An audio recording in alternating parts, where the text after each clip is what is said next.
Hey everyone, Georgie here with Ukraine Matters. Russia has crossed 700,000 casualty mark, which is stupidly large number. It's a number that is very hard to grasp for any one of us of what does it really mean. It's just so incredibly large. And I thought that in 20th century we did all of the mistakes in society. We thought that never again is going to be our motto going forward because we understood as a humanity that large scale warfare is benefiting no one, that both parties, in this case Russia and Ukraine, going to come out of this war crippled. And yet, because there are still dictatorship in this world, we must learn this lesson that for dictatorships, they don't care about cost-benefit estimates.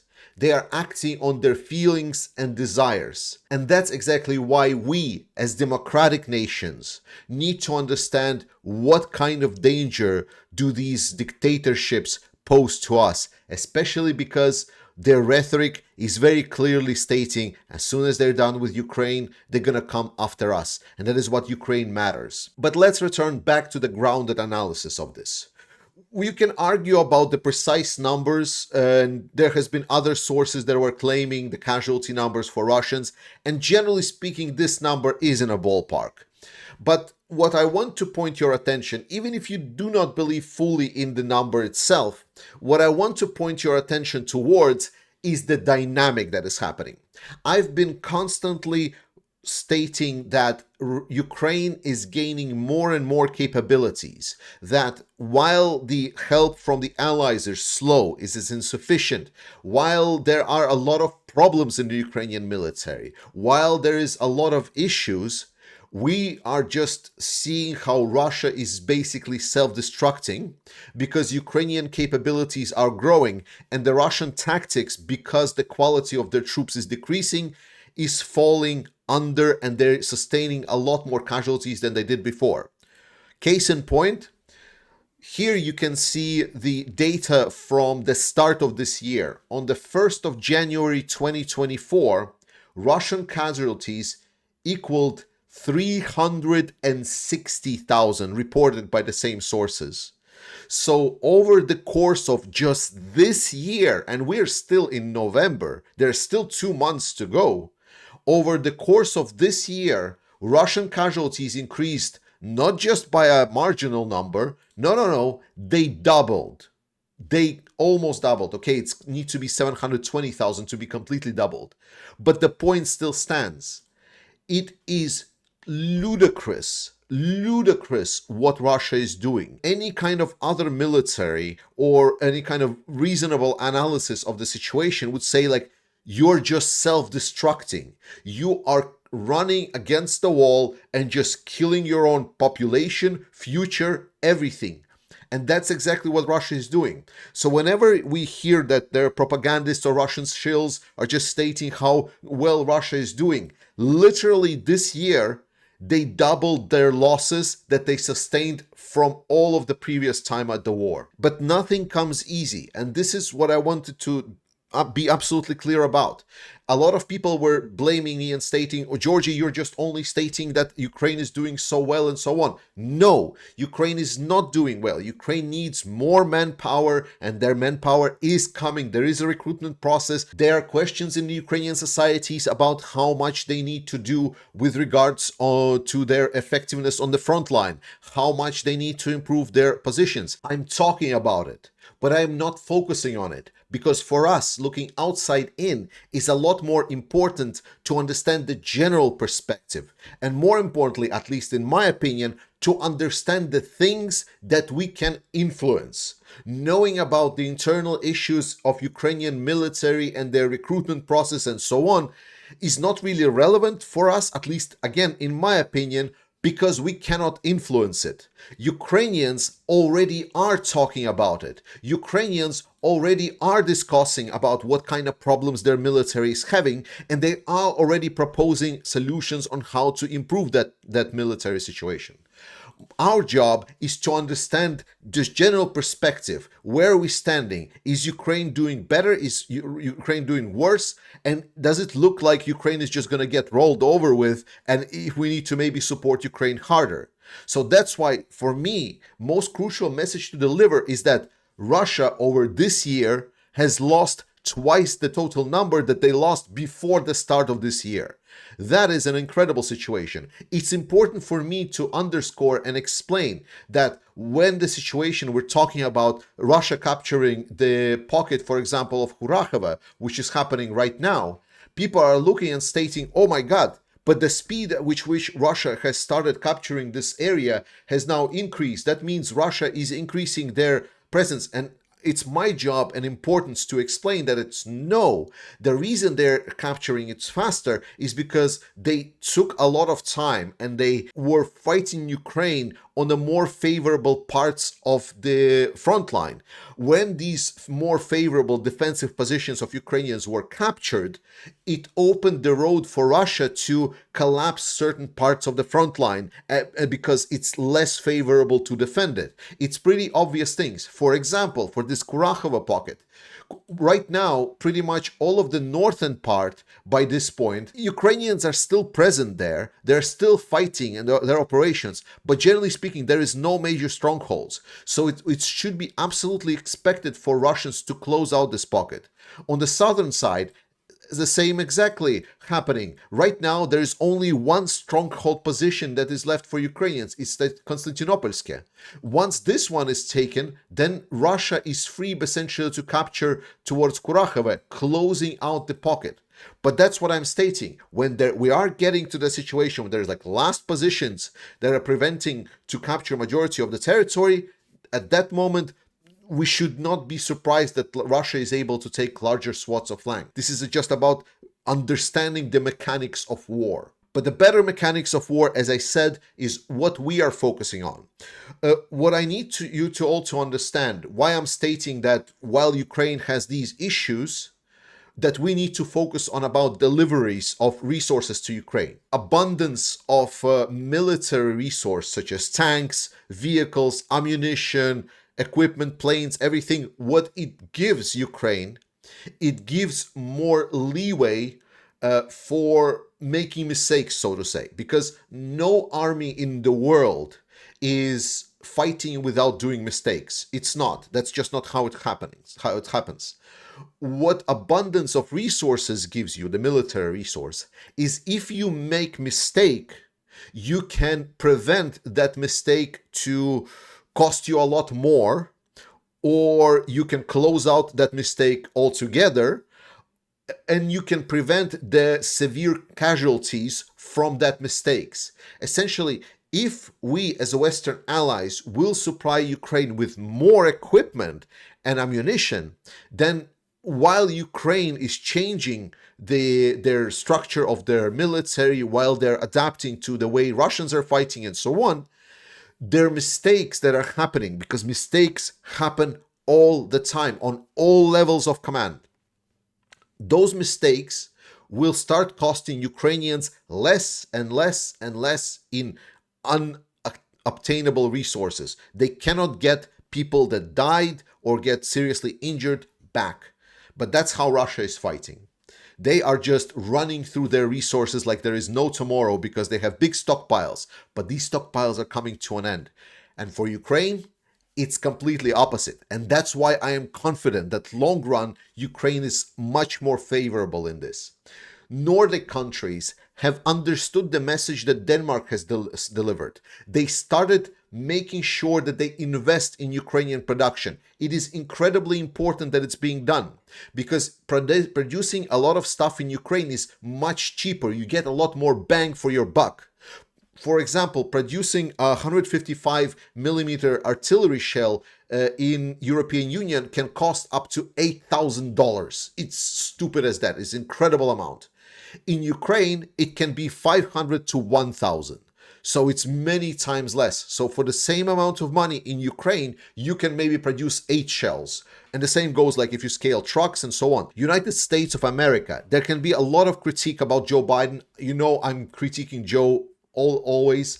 But thankfully, at least we have this understanding that US is going to be supporting Ukraine, at least not to lose to Russia. So there will be at least a supply of mandatory things, like something that's being churned through. So huge thanks to United States still every time for supply of ammunition for a lot of the weapons that are being core to Ukrainian performance, and over 200 strikers ICVs, which is really nice to see. You can see them on the picture. It's great to hear that the supply of weapons and armor is continuing to Ukraine. More is needed, and I am glad to hear that potentially we're going to see things escalate with also production in Ukraine, with also the plans that Rheinmetall, the European big manufacturer, is going to be opening in Ukraine. So there's a lot of good news for this. Our good friend Sergeant Sazonov is writing that United Kingdom is stating that they are going to be providing £3 billion annual help to Ukraine for as long as needed. This as long as needed, I can actually understand and take to account. But this is great because this is also coming together with the 50 billion funds that are like the loan to Ukraine that is being financed by the profits from the Russian assets. That 50 billion, I am pretty sure, can come on annual basis. Literally every year, those 50 billion from the Russian profits can come into Ukraine. And that's great. That's a lot more money to the Ukrainian armored production, weapons productions. So great news. Thank you so much, United Kingdom. Appreciate it so very much.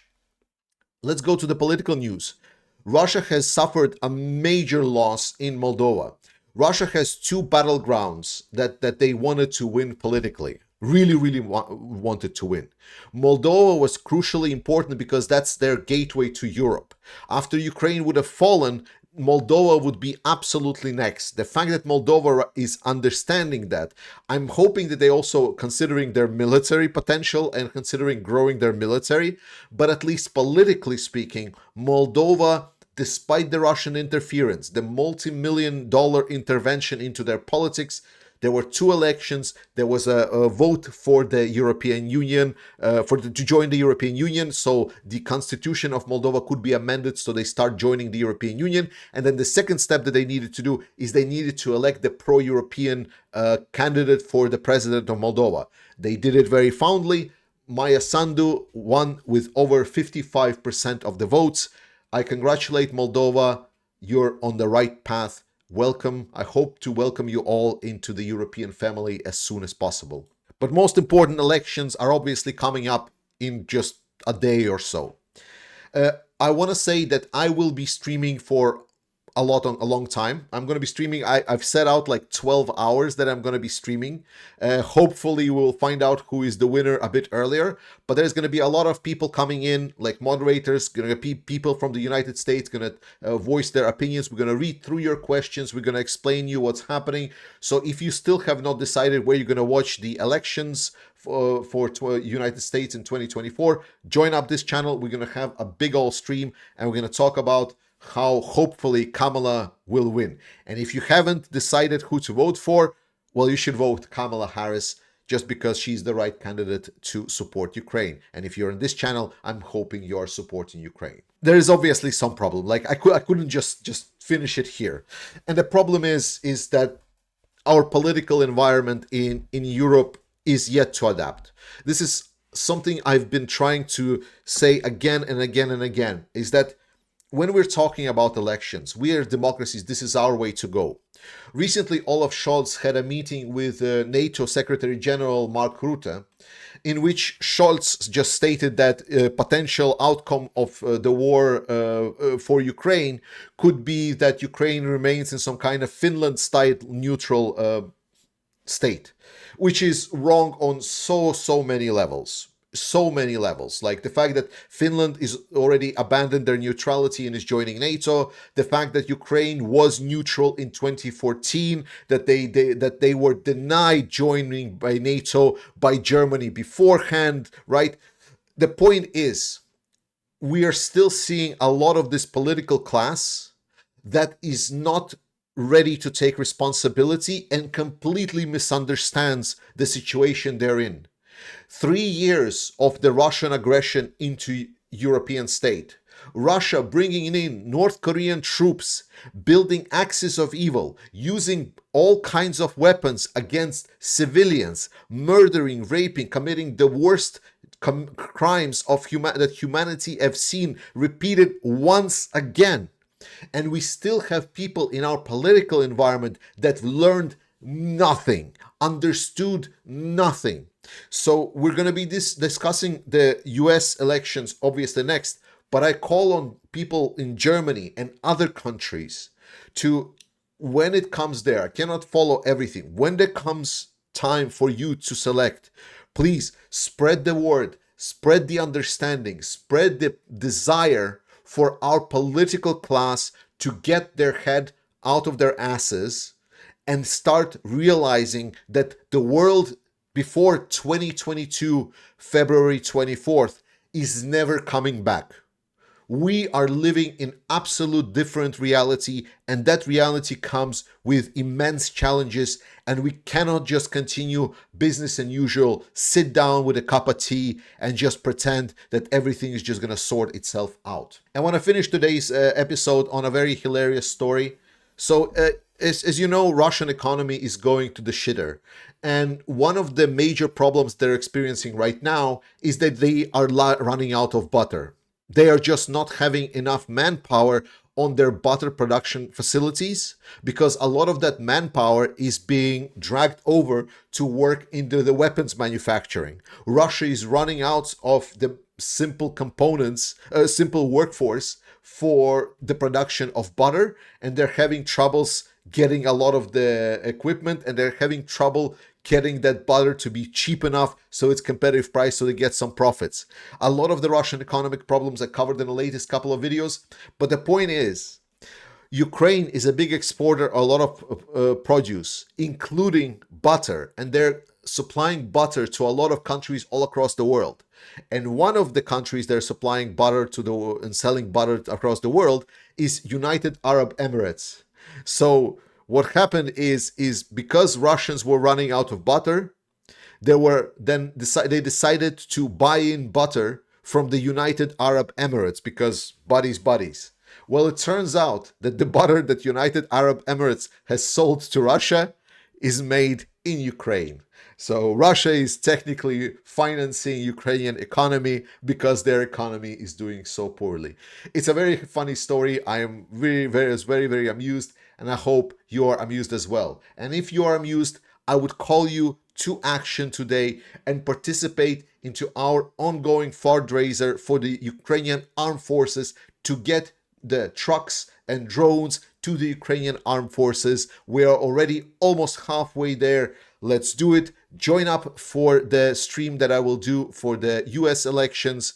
I love you. Slava Ukraini. Trust in Ukrainian armed forces, and I'll see you next time.